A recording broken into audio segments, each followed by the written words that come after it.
Ooh.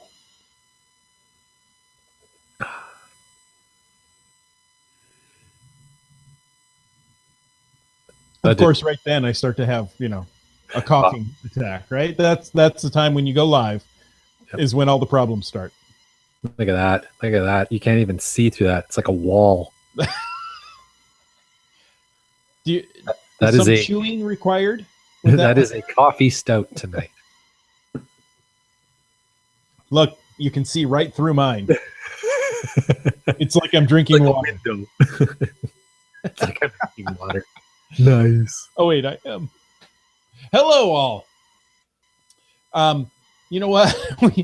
We're being silly this evening, but let's go ahead and do something that we do on every Thursday night, and that is have a podcast.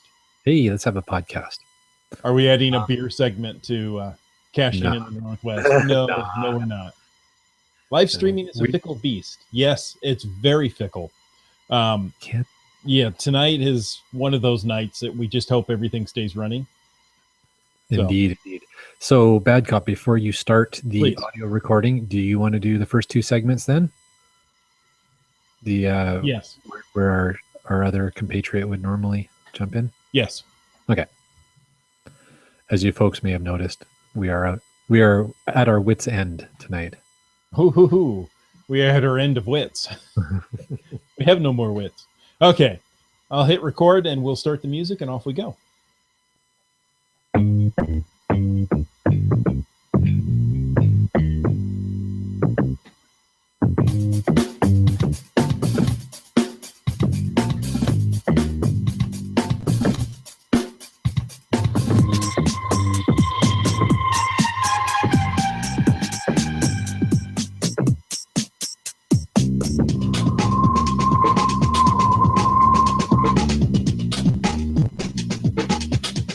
Well, as we've said, here we are. It's Thursday night, and that must mean it's time for caching in the Northwest. This is the only podcast dedicated to geocaching in the Great Pacific Northwest. We'll talk about caches and cachers unique to this little corner of the country.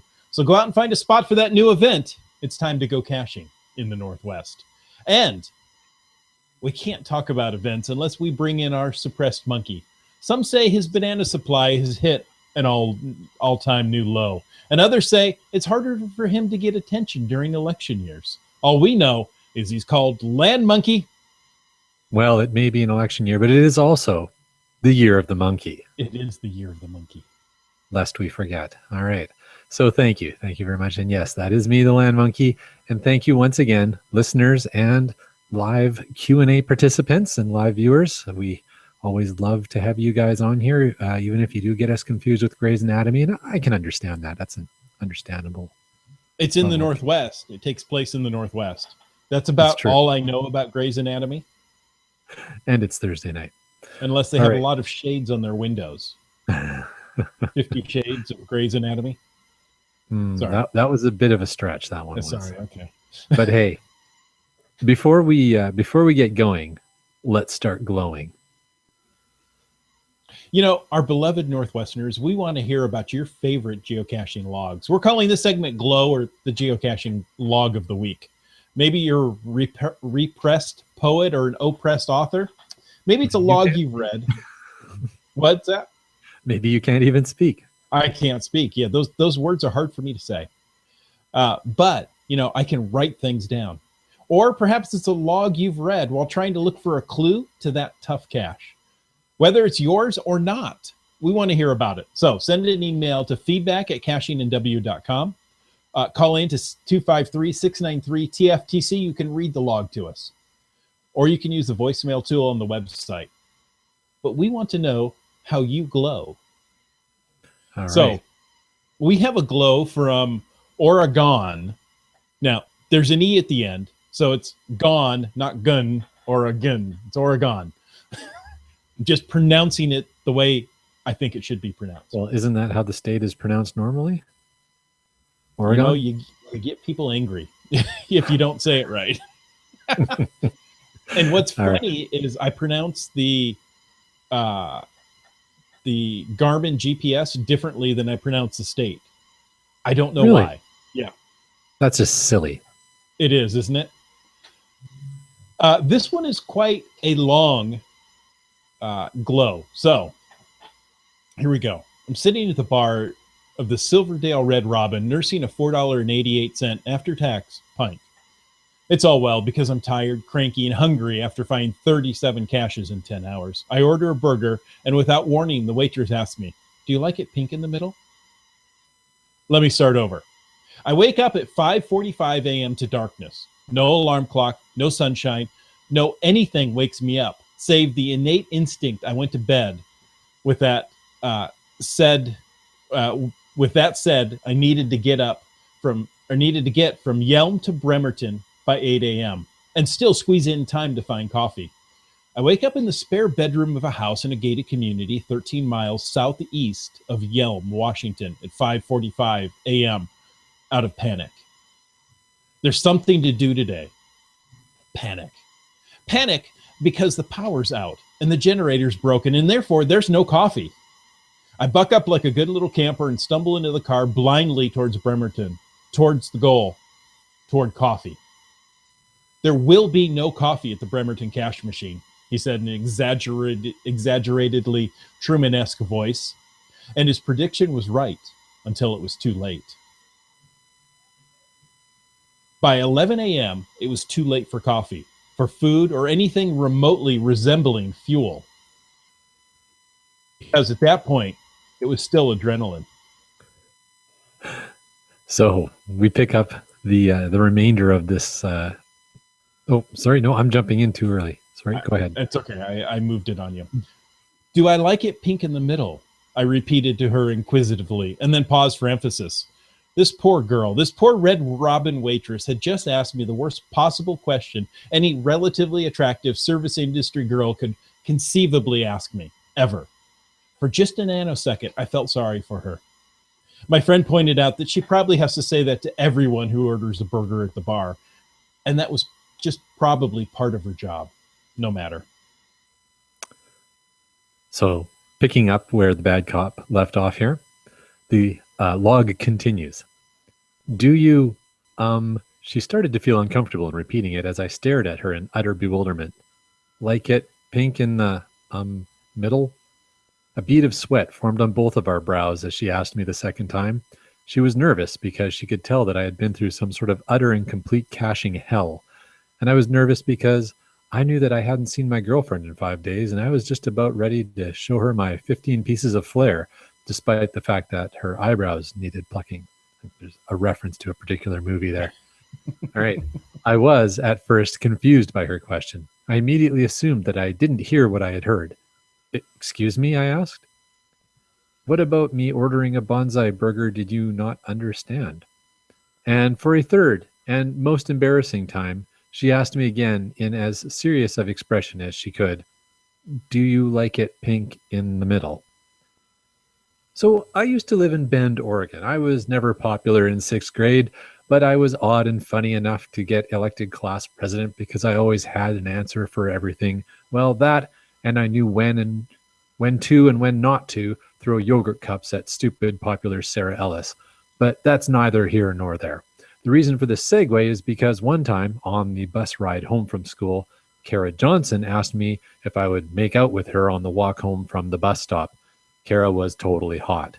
To my pilot butt middle school eyes, she was Tinkerbell incarnate with her ringlet brown hair and intricately decorated trapper keeper. Back in the 6th grade, I had no idea what the term make out meant.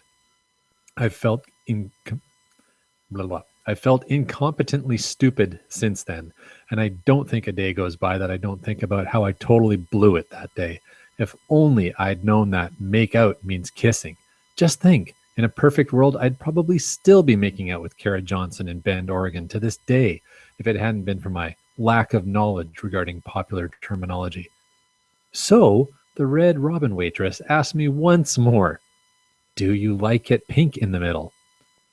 There are a myriad of responses to this question, but I don't know which one is appropriate. All of a sudden, I'm in 6th grade again. I'm confused. I'm like that stick. Oh, sorry. Okay, I blew that one. I'm like that sick and or elderly gazelle being flushed into the pack of cheetahs. I freeze. A hush flows over the bar, an uncomfortable pause. I reply, honestly, still confused. Are you coming on to me? So the moral of the story is I like my burgers medium, and it's late. Travis, thanks for a memorable day somewhere in Washington. That was quite the glow log, I gotta say. It was one of those that I saw and I was like, oh, this deserves a glow. And I didn't write it. I don't think I was even at the event, but it was one of those things, you know. So I got to say, it really tells me very little about the cache.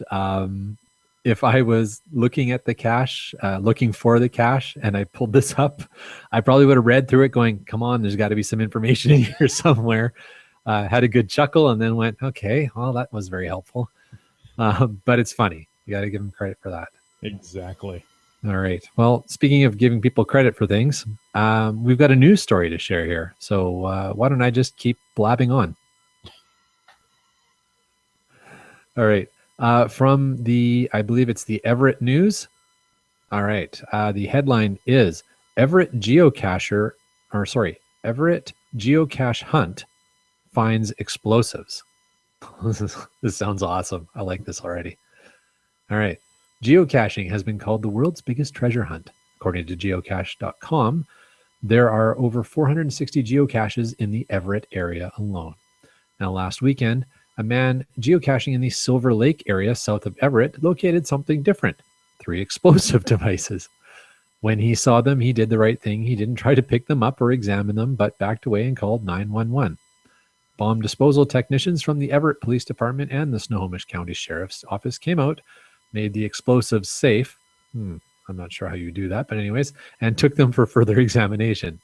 Other dangerous items were also found near the explosives. At this point, Everett police say they don't know if the explosives were put out for a person geocaching to find, or if the man who found them did so by coincidence. Guys, if you're listening to this podcast, explosives do not make good swag. So do not leave them intentionally out for people who are geocaching to find. All right, continuing the news story. While waiting for the bomb disposal techs, a man and his 5-year-old daughter came into the same area following geocache clues on their phone. Oh, that's nice.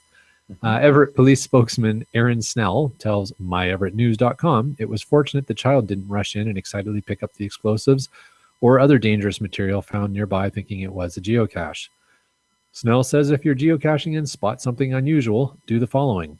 Don't touch any suspicious items. Move away from the immediate area and advise others to do the same. Call 911 after moving a reasonable distance from any suspicious items. Everett police say it's not unusual for people out on a geocache. I think they meant people out looking for a geocache. To come across suspicious items. They remind geocachers to always use extreme caution examining anything you find hidden. All right, bad cop.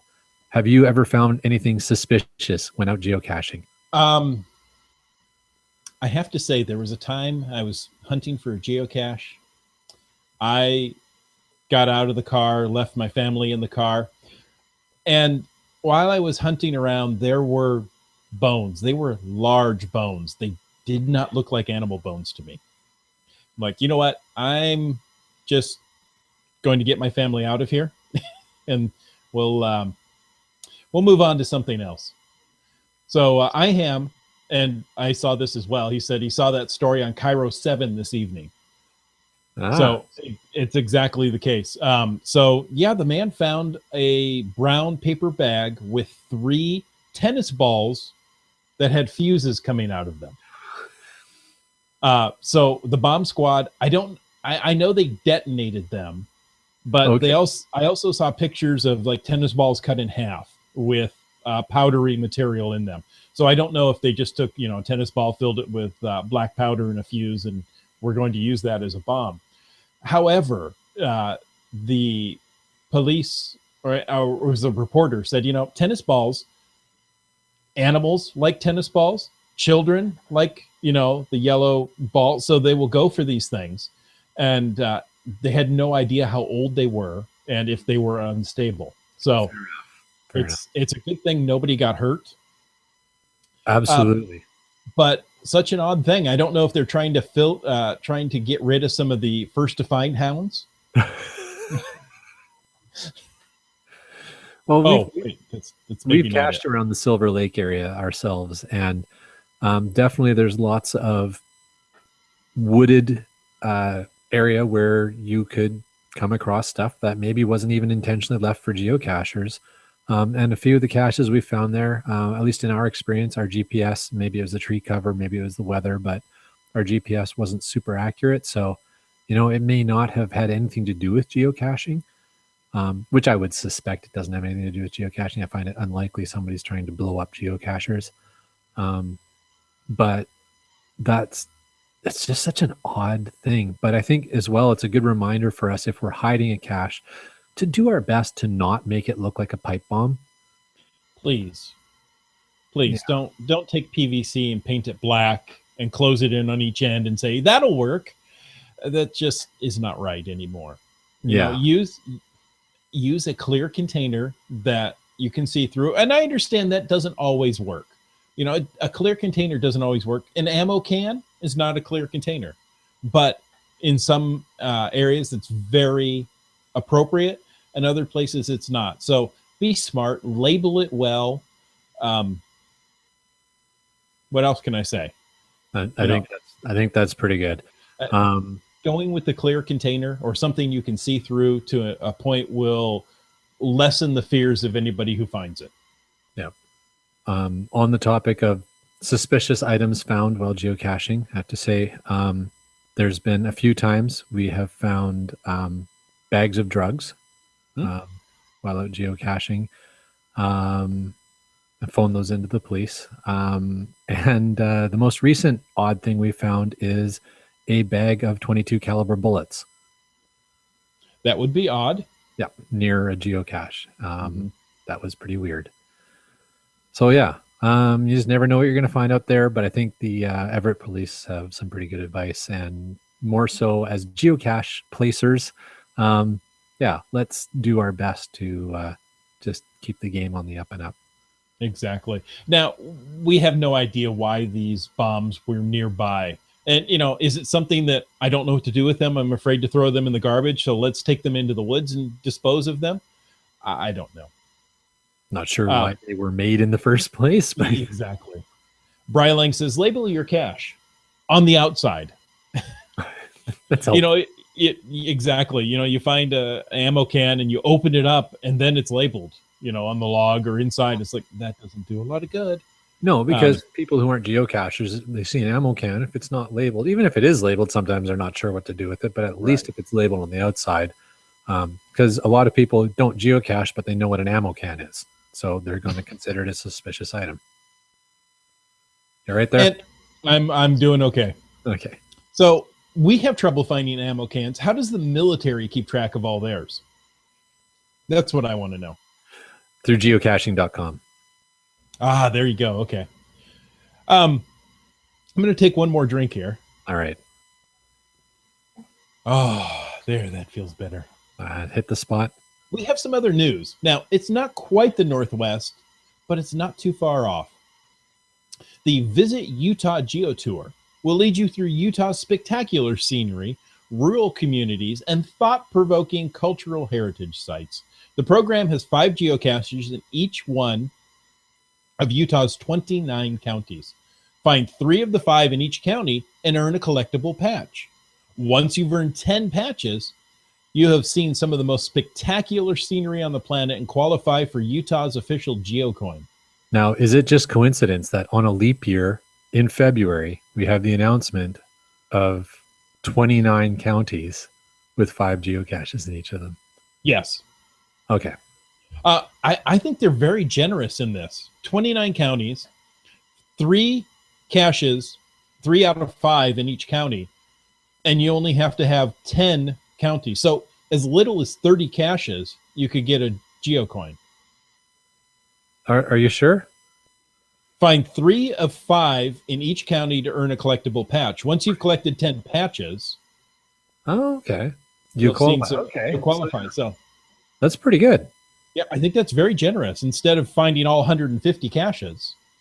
I remember hearing about this one in its planning stages, and I have to say that I love the fact that and because Mrs. Land Monkey and I collect patches of places we visit and things we do, the ability to get patches as opposed to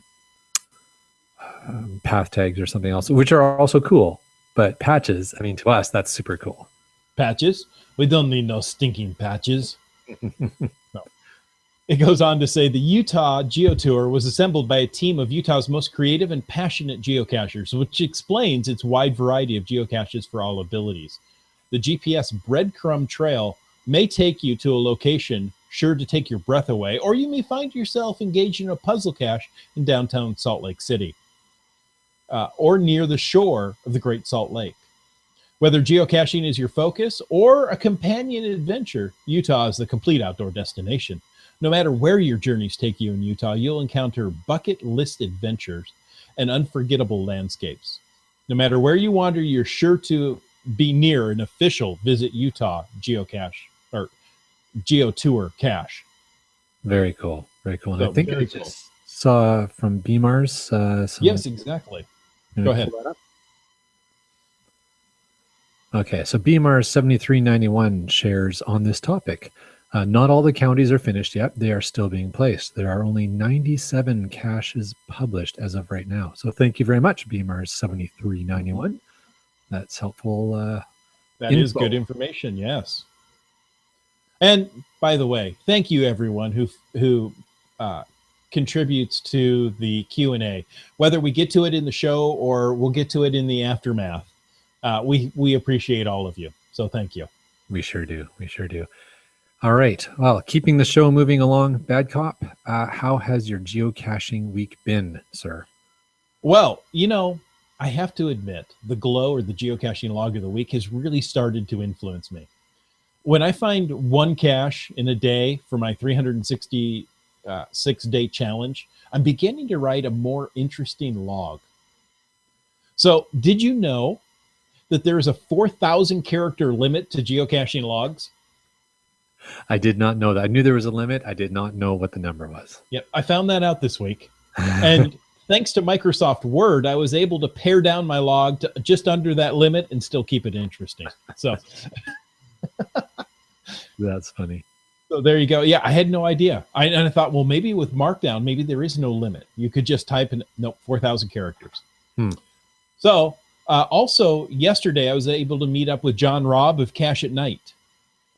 And we had a very nice visit. So was he in Tacoma? He was in Seattle. Oh, so okay. We went up. We met around Fremont, and went out to dinner. And I was able to grab some extra caches up there that I haven't seen in a while, I haven't found them, so I've never seen them ever. I was shocked that in a city park there was an ammo can. You just don't normally see that. That's very cool. Awesome. Brylang says, I think that's a new log length limit. I like the alliteration. Log length limit? Yeah. Yeah. And he's appreciated. The only reason I say I think there was one there before is the glow that we read this week was 2 log entries. Oh, okay. And there was another one by the same person that was actually 3. There was a log entry and 2 notes. So, yeah. Wet Coast. You're reading Wet Coasters? Yeah. I'll jump in that one. I think Wet Coaster's picking up on what I said right at the tail end of us reading through that. He says a 4,000 character log. Well, that'll be nice to read in the field, in the rain, hoping for a hint to where the cache is. No hints in mine. Just. But a lovely story. I wrote one about the dentist and one about a previous girlfriend. So it's just one of those things. I was like, I don't know why I'm doing that. I thought I was able. Somebody's going to tell Scott Burks on you if you keep doing that. You're going to be in trouble. You're going to have to go back to TFTC. Yeah. Land Monkey, what about you? Hey, have you done geocaching? This thing we're talking about. Okay. Yeah, we don't geocache anymore. You found them all, haven't you? So this weekend, anybody who follows us on Periscope or Instagram would know that we were on the North Shore of Vancouver, We found about 20 caches on some great trails. Beautiful day. And then we had dinner that evening with Wits End and his wife in North Vancouver. They were up for a little vacation time, so we picked them up. We finished doing the trails and met them at the Key in North Vancouver. Drove up to the viewpoint halfway up to Cypress, up the Cypress Bowl Road, and enjoyed the sunset together. Took a couple photos and then went down and had dinner at the White Spot in North Vancouver. So we gave them a real taste of British Columbia there. But we had a great time. We had a fantastic evening together. That was really awesome. Great weekend. And speaking of great weekends, hey everybody, as Three Hems in a Rose mentions in the Q&A, he asks, is it February 29th yet? Well, it is almost February 29th. It is Leap Weekend. So remember to get out there, find a cache this weekend to get your first souvenir, and attend event sometime on Monday. There's plenty around, and that will get you your second souvenir. And apparently there's something you do if you get both souvenirs. And so we're very curious to see what that will be. But exactly. Do you think it's going to be a 2-part code like they've done before for a video? For Pi Day, what they did? Thank you. That was Pi Day, yes. It might be. I honestly kind of hope that they're going to do something different. Because I mean, not that wasn't cool, but I think it's always fine. It's always fun to change things up. And I find that geocaching.com, they're pretty good with stuff like that. Always trying to change it up and try something new. But we'll see. Even if it is the same principle, I'm sure it'll be new and fun content. But that all said, in order to help you guys just a little bit, we've just cherry-picked a few events in the Northwest to share with you coming up on Monday, Leap Day. So, Bad Cop, why don't you read out a couple of them? Certainly. So we're starting off with GC6A PGC. Is that rated PGC? Yes. Okay. It's PGC, pretty good cache. 366, not 365. Leap into Coconuts in Burlington, Washington. We have GC6A Y60. That's 6A60. Oh, I thought it was 6A Y60. Because Donut Hole Day, Squim, Washington. Donut Hole. Now, sorry, how's that pronounced? Squim. Squim. So it's not Sequim. It's not Sequim. It's Squim. Yeah. There you go. How? I don't know. It's just one of those things you pronounce. You don't try to spell. Awesome. Donut Hole Day. Is it actually Donut Hole Day, or is that just because that's the donut hole in your calendar of finds? Oh, yes. Well, there's probably a few meanings to that. And I think we have to get the event coordinator for GC6A Y60 to share with us. Is it the American version of Timbits? What's going on there? Ooh, let's see. I know a couple of Squim cachers. Okay. And that's Water Dreaming Woman and Yellow 1961. And those are two Squim cachers I do not know. There you go. So, hopefully they listen to the show. Exactly. The next one we have is GC6A Q8Z. I did that one for you. Thank you. Leap Beer, Fremont Brewery, Seattle. Oh. You know, in the Northwest, we like our craft beers. We kind of do. Yeah. And I think ciders are going to become the next big thing. So start investing in that. That's your free money tip from Caching in the Northwest. If you make any profit after this tip, I expect 10%. That's my legal disclaimer. You have to pay me 10% off of that tip. There you go.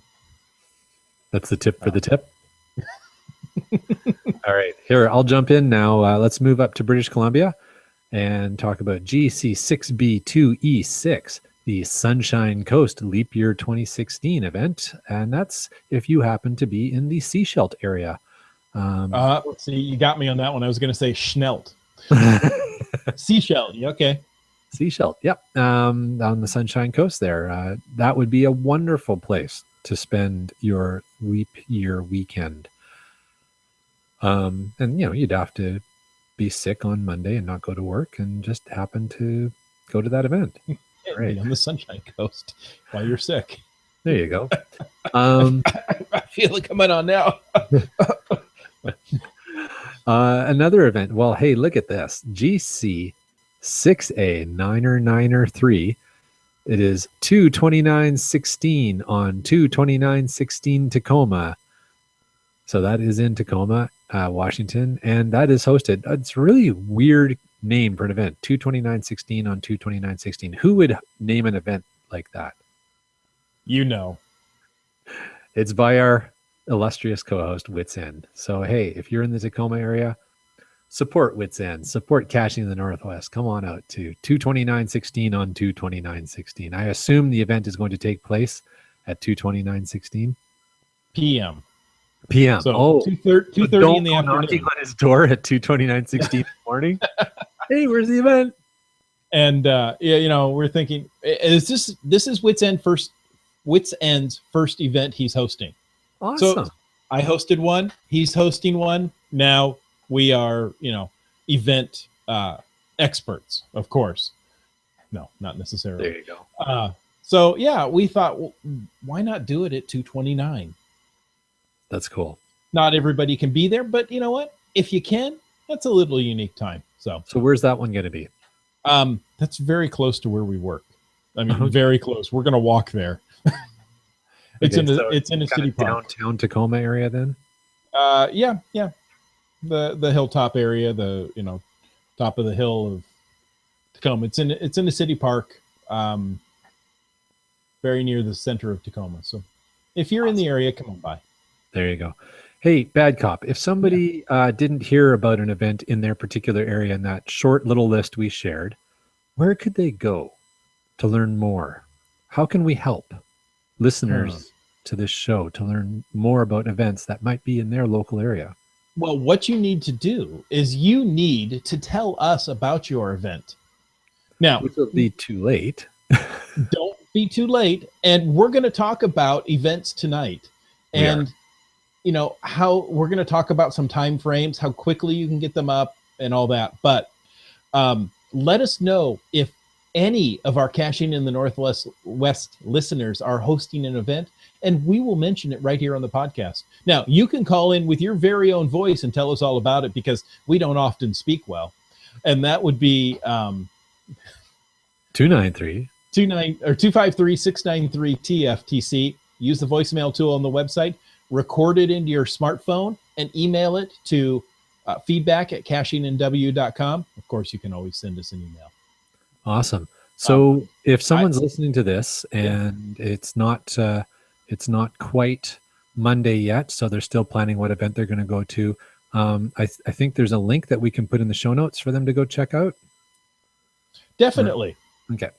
Definitely. IHAM has just put in the Q&A. It kind of stretches the definition of expert.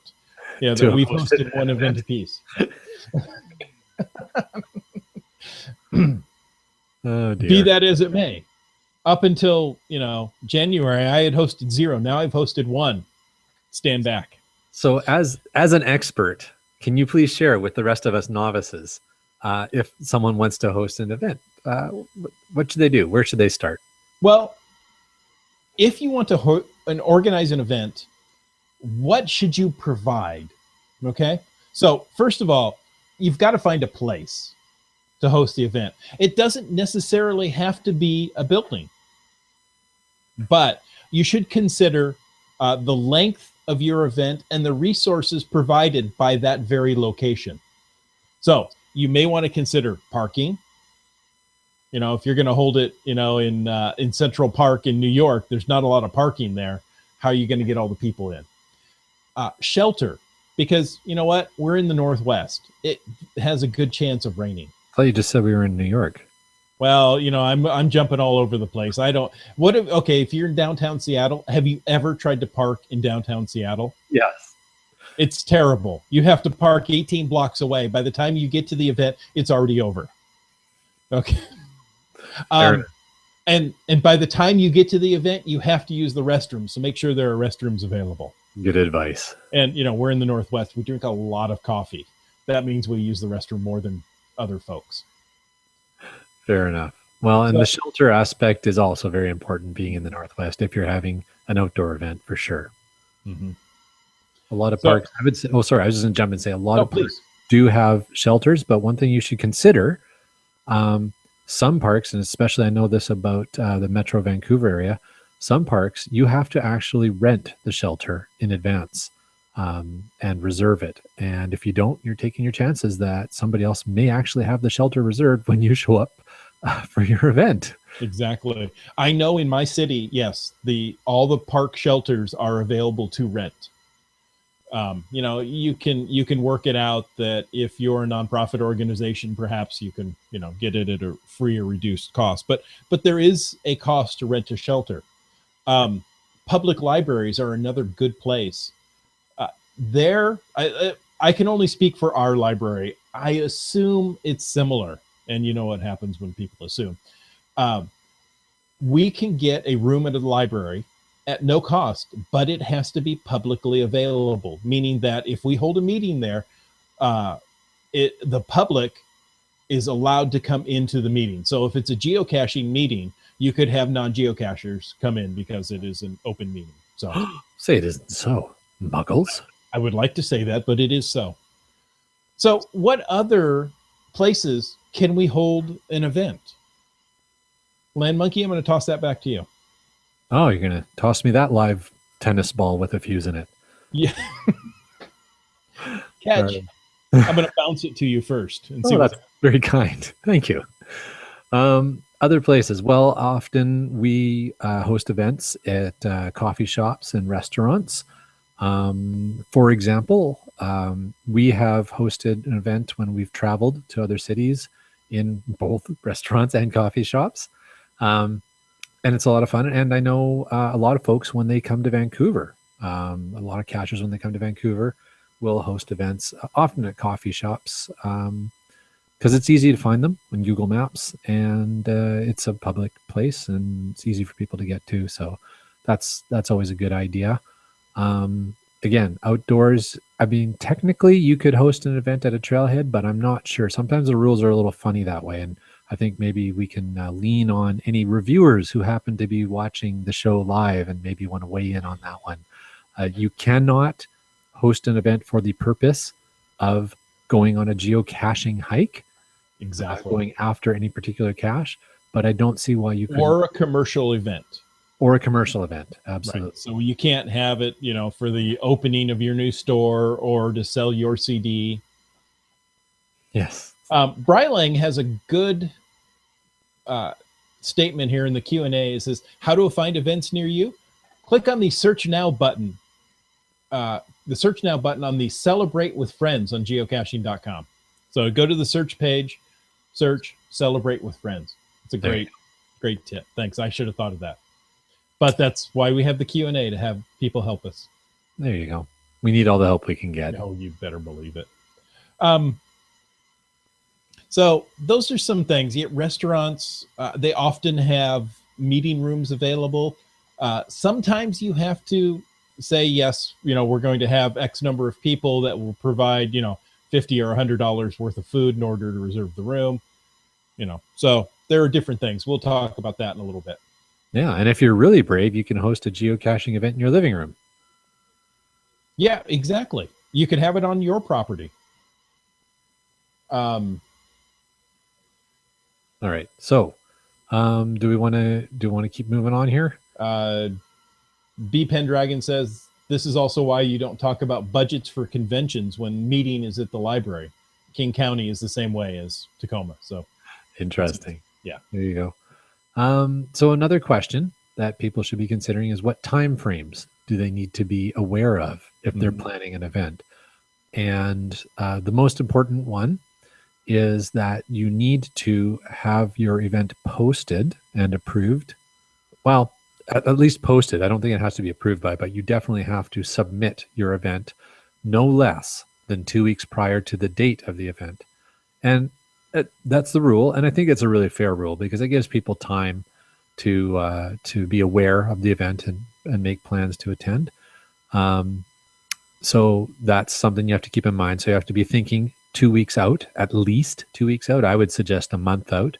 Mhm. I believe there's actually a limit in the other direction too, and I can't remember if it's 4 months or 6 months. It's 3 months. 3 months. 3 months. So you can't post it more than 3 months before the event unless it's in a mega or you have some sort of special permission. But Mhm. so somewhere between 3 months and 2 weeks. I'm sure you can find somewhere in there that works well, but that's important to know.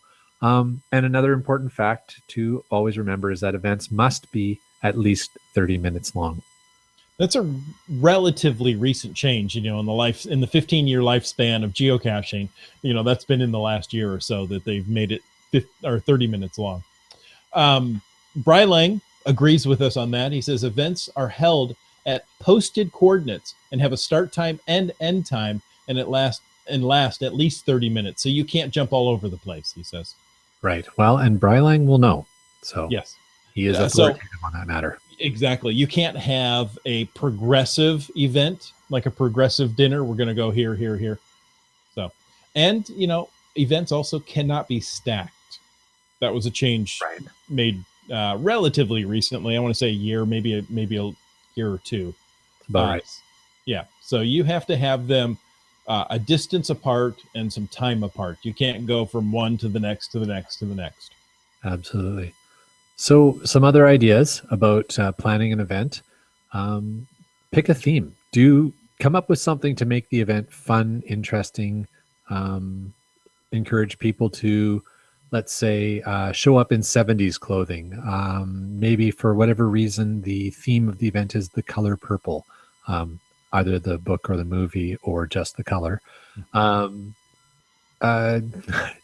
Make it be a muggle and show up with reflective vests and clipboards. Any kind of costumes for Halloween or other themed events. Musical instruments, if one considers a kazoo a musical instrument, everybody shows up with a kazoo and plays the Canadian national anthem. I don't know. You can come up with all kinds of great ideas and make it fun. And I think what we found, and a great event that happens every year where they definitely work on the theme concept, is the worldwide flash mob events. I believe that was started by Sunny and Sandy from Podcasher. Is that exactly? Yes, it was. And every year they generally have had a theme, and then they encourage folks to host the flash mob events around the world, somehow following in that theme. And people get really creative. I've seen some great ones that have happened locally on that. Yeah, that's a fun event. And, I don't know if that's kind of what pushed, or flash mobs kind of push the 30-minute rule. It seems that way. It doesn't matter. As long as the hosts are there for 30 minutes, you could have everybody show up for, 5 minutes and leave. But, as long as you're there, that's fine. That's the official rule. So just write a good log entry about the event when you leave. yeah, exactly. There you go. Spend the other 25 minutes writing that log, and, be sure to keep it under the 4,000 character limit. But you mentioned logs. Did you know it is not required to have a logbook in an event? I did know that, although I still like having a logbook at an event. Mm-hmm. And, logbooks at events have become so very creative in the last several years. I have signed a physical log. I've gone to some, let's see, before the event before Geo Woodstock, then, the night before, the pick up your packet, meet and greet. I've signed surfboards. I've signed inflatables. I was gonna say, yes, yeah, we've signed inflatables. You've signed placards on monkeys. Placards on monkeys, yeah. So I mean, it's some of the things are just so very creative. Many of the cash machine events, they have the event afterwards. You'll sign some sort of condiment bottle. I've signed sriracha, and I've signed ketchup, and I've signed barbecue sauce. That's awesome. or perhaps, an animal of some sort, of stuffed animal. So Absolutely. Yes. All right. So, speaking of whether the event is at a restaurant, a coffee shop, or in a park, any advice, Bad Cop, about eating, drinking, and being merry. and being? Having food is nice. Simple snacks are fine. There's no need to host a 3-course dinner. But you could. But you could definitely, require your attendees to show up in a formal dinner wear. Tuxes are nice, a black tie event, and, have at it. You could host your event in a restaurant. IHAM is part of the Geo Cafe. He says, in Federal Way, Tacoma, Puyallup area, keep an eye out for the more or less monthly Geo Cafe events, usually at a local coffee shop or restaurant. And those are really good. I try to get to those, and I fail more than I go, but they're great events. You sit down, you chat with your local geocaching friends. If you host it at a restaurant, sometimes the restaurant wants to know how many people are going to be there. That's a tough thing to estimate. Yeah. On the event I threw for Wits End's birthday, I was like, okay, I'm bringing in pizza. I'm going to buy pizza for everyone. How much do I need? A good rule of thumb is to double the number of will attends on your geocaching.com event page, because geocachers are going to bring friends and family. So absolutely. One of the things that we've done, when I say we, I'm using the royal we up here in Greater Vancouver. So not necessarily always Mrs. Land Monkey and I, although we have hosted a few events, but often we've been peripherally involved in the hosting of events, or just, what we've seen in other events being hosted in the area. If the event is being hosted somewhere where there is some sort of limitation on space, the number of people that can attend, or at a restaurant where you want to be able to have some sort of sense of how many people are coming, we just post that fact in the event description, say in bold font or whatever, just to make it really clear, and say, hey, please let us know in your will attend log how many will be in your party. We need to know, because, and people generally, geocachers are really good with doing that. We found they're pretty consistent in saying, hey, it's me +3, or it's me +2, and then you can actually use that, and it takes a little time to count through the logs, but that's a very helpful way. So it's a helpful tip if you're hosting the event to do that, if it's important that you need to know how many people are coming, and if you see that the event host, I was going to say cache owner, but the event host has put that in, it's really important to make sure that you do that to help them out. Exactly. In the Q&A, we have a very special guest. We do. Skookum Bear asks, did I hear the monkey has a question for the bear? Well, the monkey already asked his question for the bear, but it's very nice of the bear to show up. We appreciate that. So anybody who maybe doesn't know, Skookum Bear is a reviewer up in British Columbia. So one of the Caching in the Northwest live listeners is a reviewer. It's a high honor. So thank you very much. Okay, Three Hams has a question.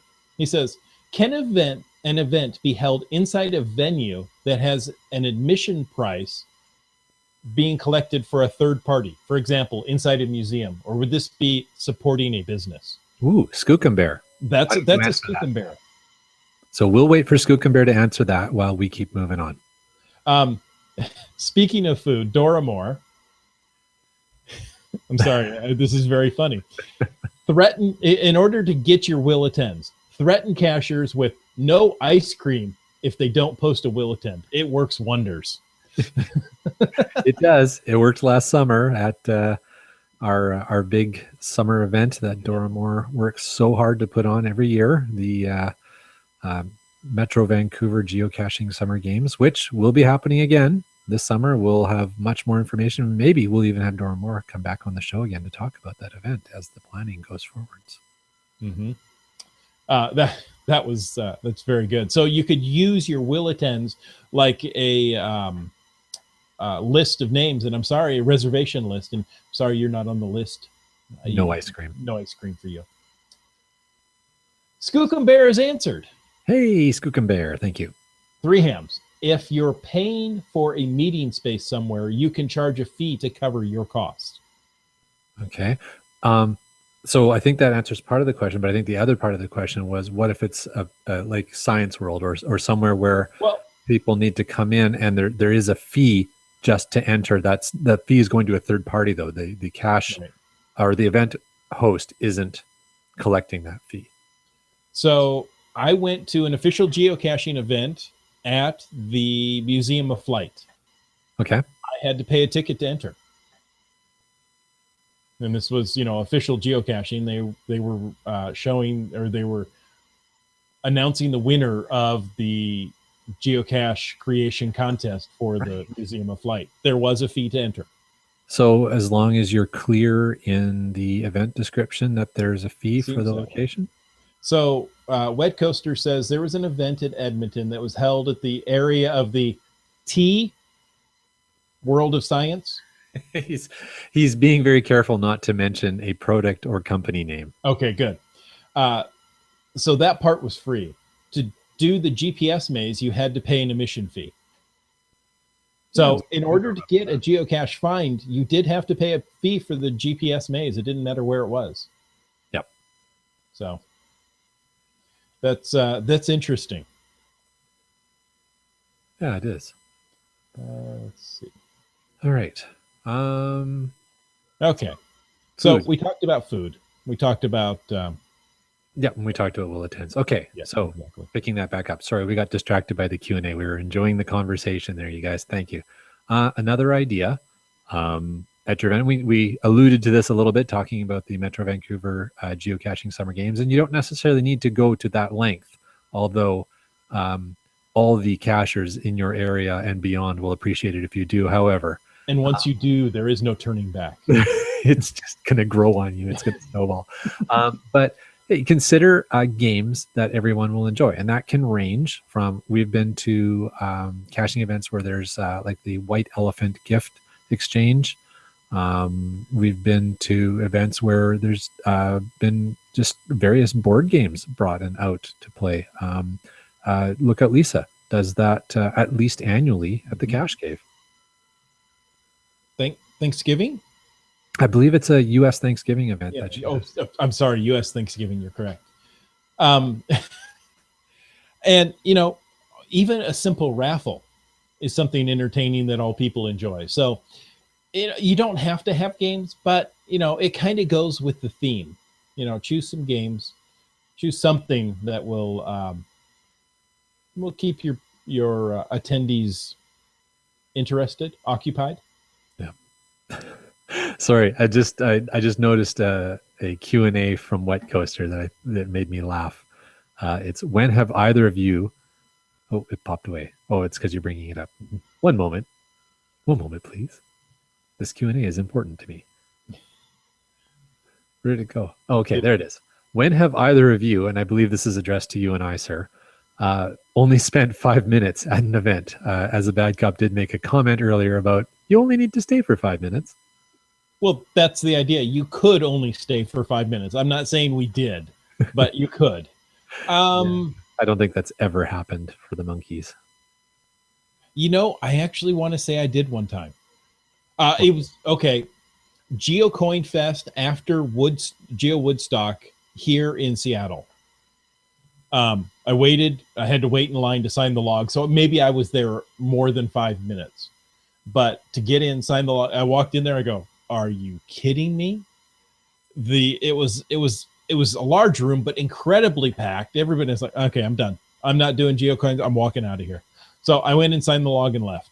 Well, I think the GeoCoin Fest event like that is pretty specifically tailored to people who are passionate about geocoin collecting, trading, logging. So if it's really not your deal, yeah, show up, sign the log, collect your event souvenir or whatever. And I don't say that every time, but it was one of those. Hey, I was in the area. I planned to come to it.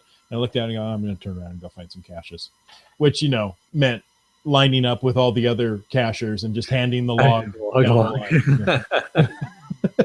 Yay, this is how you find caches. Okay, we've got one more thing from Skookumbear here, and then we're gonna move on to something else.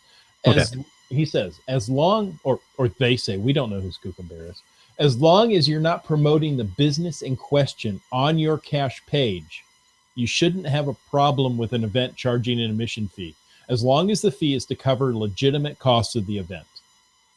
There you go. Well, that's helpful. And again, at the end of the day, if you're not sure, ask your reviewer. So, put your event description together, submit it, and just, legitimately ask. Reviewers are there to help us out. And they'll find ways to help us work through. And see if you can specifically ask for Skookumbear. There you go. Since, He's our favorite reviewer. That individual would be one of our favorite reviewers. Yes. I've completely what else can you do when you're going to events? Okay. Well, one other thing to do, you could have a related web page on your geocache listing or another page if you wanted to say, hey, I'm going to have an event in this area. And by the way, you should really stop at this place. It's cool. It's historic. And you should, consider renting a boat here, or, well, you can't do that on the geocaching listing, but you could do it on a separate web page if you wanted to. Or, here's hotels to stay at in the area. I've never considered that option. Yeah. So that's a way to get around it. And of course, the reviewers didn't hear me say that. So the next thing I'd like to mention, moving right along, photo opportunities. Photo booths have become very popular. They're everywhere. Say photo weddings. Yeah, there you go. They're everywhere. And, having props to go with them, people really enjoy that. But, take an opportunity to get a group photo together, or an opportunity for individuals to take their own photos. That's a great idea. I believe we know somebody who actually built their own photo booth. Yes. Yes, you can do it actually quite inexpensively these days. Software and now with phones and tablets, it's even easier. Yeah, a laptop with a built-in webcam running Linux. Exactly. And a very large industrial button. Yeah. You can beat with a sledgehammer. There you go. That's awesome. But yeah, and we talked in our last episode, if you caught our last episode, about all kinds of great tips for taking photos when you're geocaching. And events are a fantastic place to practice some of that advice, especially some of the advice that came from Sunny, from Pocket Lenses, that he shared about framing and angles and things like that. I think photo opportunities abound at events. So there you go. There you go. And one of the most important things that I think people forget, but again, I think the reviewers help in this.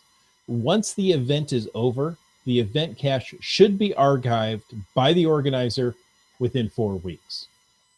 So that gives them plenty of time to get their trackables out of the event if they've checked them into the event and moved on. Fantastic. And if in 4 weeks you haven't posted a just under 400,000 or 4,000 character log, what are you doing? Yep. Well, then you'll need to email the event host or owner and ask them for the GC code so that you can post to an archived event. And you can still do that, but you shouldn't. But you shouldn't. We're giving you all kinds of great advice of things not to do on this episode. Especially with a reviewer listening. Shh. Any advice given by Caching in the Northwest is it's subject to subject to reviewer approval. There you go. Perfect. All right. Well, man, we're at an hour. This has been a lot of chitter chatter about events, and we're only 2/3 of our usual hosting power here. So, Land Monkey, before we leave, yes, where can people find you on the internet if they want to ask you more questions about hosting an event? How can they get a hold of you? If people are looking for more bad advice on hosting events, check out Dear Geocache Guy. No. The website is landmonkey landmonkey.blogspot.ca. As always, Twitter, Instagram, and Periscope, we are at LandMonkeyGC. On Facebook, we're Team LandMonkey. And if you're on the YouTubes, just search for LandMonkey, and we would be happy to share our videos of our adventures with you. If you're looking for our regular co-host, Wits End, you can find him on Twitter, Facebook.com, geocaching.com, LO, as Wits End. And on Google, he's google.com/+WitsEndUS. That's right. How about you, Bad Cop? Well, I can always be found wherever you can search for Caching NW. That could be Twitter. That could be Facebook. That could be the Google Pluses. Look for Caching NW. We will. We're all going to go look for it right now. Okay. All right. Well, while you're looking for the Bad Cop, thank you for taking the time to listen to this episode of Caching in the Northwest. You can be a part of the show. Remember that. Call 253-693-TFTC and leave us a comment, ask a question, or send us a 4,000 character picture of your event anytime of the day or night. And of course, you can email us at feedback@cachingNW.com. Also, your support helps to keep quality shows coming. So if you would like us to start creating quality shows, please click the PayPal button on the CachingNW.com website. This show is licensed under a Creative Commons Attribution 3.0 license. Copy all right, 2016 by Chris Umfenauer. I'm not going to let you close the show anymore. Didn't always drive a Lincoln. Good night, all. Okay. We're clear. You know, we have so much Q&A here to try to go through. That makes us happy. It does. Let's see. We can talk about logs quickly. IHAM says, we have your names on an inflatable monkey. Which B. Pendragon says, we talked about, you know, what you can do with logs, inflatable monkeys, jars of ketchup, pictures, posters, what have you. Awesome. Land Monkey? Yes. Do you remember what rule number 4 is? I definitely remember what rule number 4 is. Rule number 4 is don't be the last person at the event. IHAM says, don't forget rule number 4. Now, I always have to qualify rule number 4 by saying, do stick around to help clean up. Here, I'll read out rule number 4 here. I've got it up here. All right. Don't be the last person at an event unless you want all the leftover TVs. Stay and help clean up. Make sure you spend some time socializing and meeting new cachers, but please, please don't be the last person there, or you will go home with the 10-pin bowling ball or the 6-foot stuffed hot pepper trackable. Or the car door. Or the car door. Or the kitchen sink. The kitchen sink or the cinder block. You know, those travel bugs you can never get rid of. I would actually consider making a trip out to Spokane in the Cache Cave and leaving it there. There you go. I'm sure Lisa would appreciate that to no end. Oh, sorry, Lisa. Well, and you know, it's funny because the geocaching stores tend to end up doing that. We definitely, when we've been to the Cache Cave, to the new Cache Cave location this past summer, we saw some pretty crazy trackables there, including the gigantic walk-in ammo can. We actually filmed an interview with Sunny and Sandy in the giant walk-in ammo can. That was just too much fun. But when I was down in Florida and I went to the Space Coast geocaching store, again, they had some crazy stuff. They had like a full-size, not real horse head with a trackable on it. Just all kinds of crazy stuff. So I think, you know, it's kind of fun. And as long as the cache store owner says it's okay to leave it there, then sure. But yeah, don't be the last person at the event. Rule number 4. Rule number 4. Skookumbear says, the reviewer did hear you say that. And that's exactly how mega events manage to promote their local area on their separate registration websites. It's covered in the guidelines. There you go. As we said, ask your reviewer, be nice to your reviewer, and they'll probably be nice to you. But they do have guidelines they have to follow. Exactly. Is the bad cop lost? Why do we have to go looking for him? Is his picture on a milk carton? No, but I should probably get my picture on a milk carton. That'd be cool. All the cool people have their pictures on the milk cartons. Like the cows. Okay. Yeah, you may want to be careful about your phrasing of that. Oh, sorry. Speaking of missing people, well, that's really not a good segue. But anyways, Wits End, who is missing from the show tonight, I wanted to share with everybody something kind of cool. He, when he came up, he dropped off a gift for us. And if you come and find the Land Monkeys at an event sometime, you may have already found this before, but now it's brand new and super high tech and awesome. We have our official vlogging geocache trackable number. Speaking of trackables, and this is really cool. It's actually on Velcro. That is going to be sewn onto the back of my caching vest. So Wits End got sick and tired of looking at the yellow duct tape with magic marker on the back of my geocaching vest, and got one of these made. Or well, actually, he got two of these made for us. So that was very generous and very cool, and we were really stoked about that. Is that so you can keep track of Mrs. Land Monkey? That's what the second one's for. Yeah, I'm gonna just sew it onto the. Anyways, anyhow. Ouch. How's your sofa? Is it comfortable? You're gonna be. It doesn't matter if it's comfortable or not. That's where I'm gonna be. Oh, let's see. We have some language comments tonight. Do we? Bryling starts off with, say, log length limit 10 times fast. No, thank you. I'm not going to try. I can't even say it once. Bryling also says squim probably came from squim, meaning the language S apostrophe QUIM. B Pendragon says the Coast Salish is an interesting language family. It is, and actually, a little bit of geocaching, geo-tour trivia on that. Anybody who listened to Lookout Lisa and Kid Vegas 18? 19? 19? Dang, he's I never get that older. right. He's a year older this year. He's a year older than I, so I always think he's a little younger than he is. Yeah.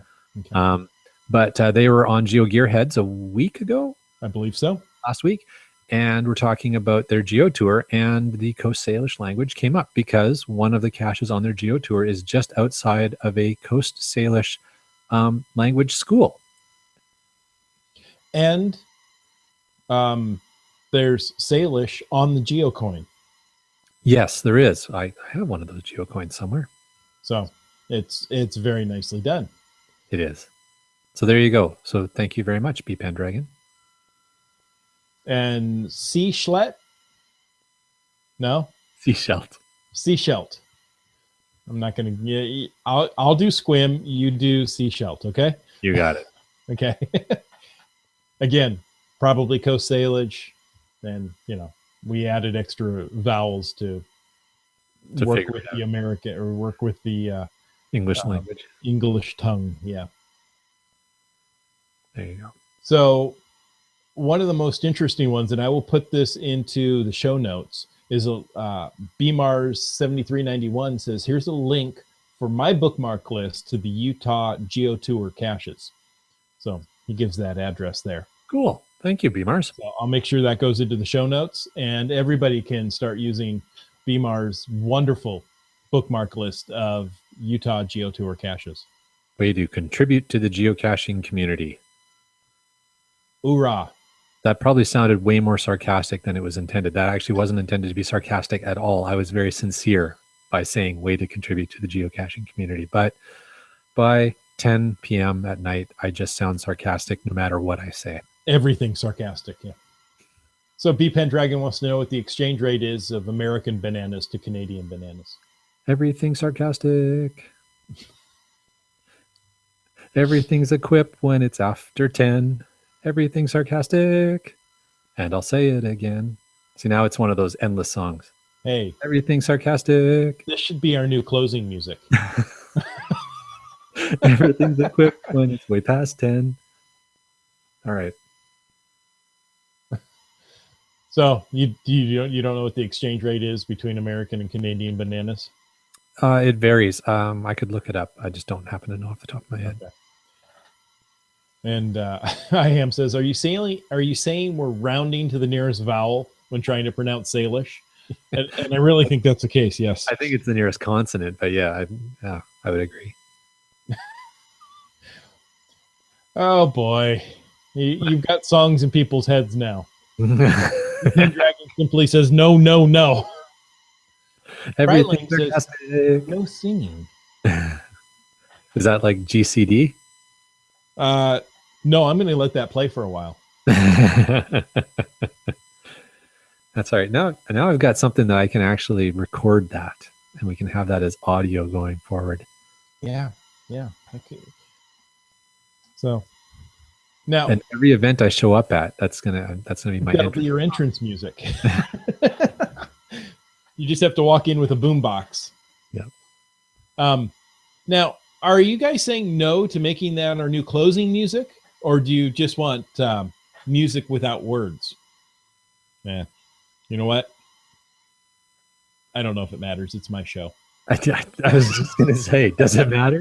You're just going to do whatever you want. So IAM just simply says, no.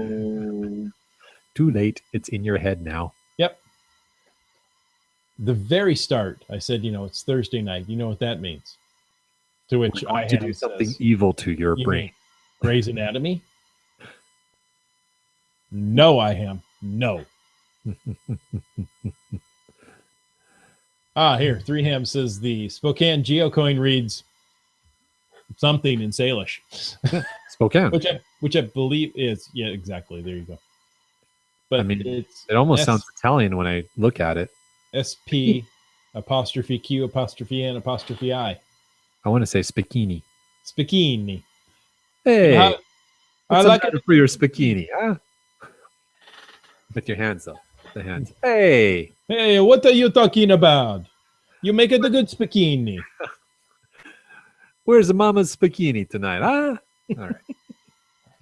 Mama Spicchini. That's my new geocaching name. Our apologies to anybody from the Coast Salish Nation. And anybody of Italian heritage. Not really. No, just the Salish. Okay. Spokane. There you go. It wasn't me. It was 3Hams. I'll take the blame for the other stuff, but not that one. Spokane. We got a couple of Spokane. There you go. All right. Well, okay. Well, we're done with the Spokane ourselves tonight. Mm-hmm. We're all spoken out. Yes, I'm going to go and not talk anymore. All right. Well, everybody, thanks for hanging out with us. It was a lot of fun on the Q&A. As always, you guys are just fantastic, and we really appreciate your contributions. Yes, thank you all. Be sure to join us next week, Thursday night. Record Grey's Anatomy. Watch us. Yeah. Good night, all.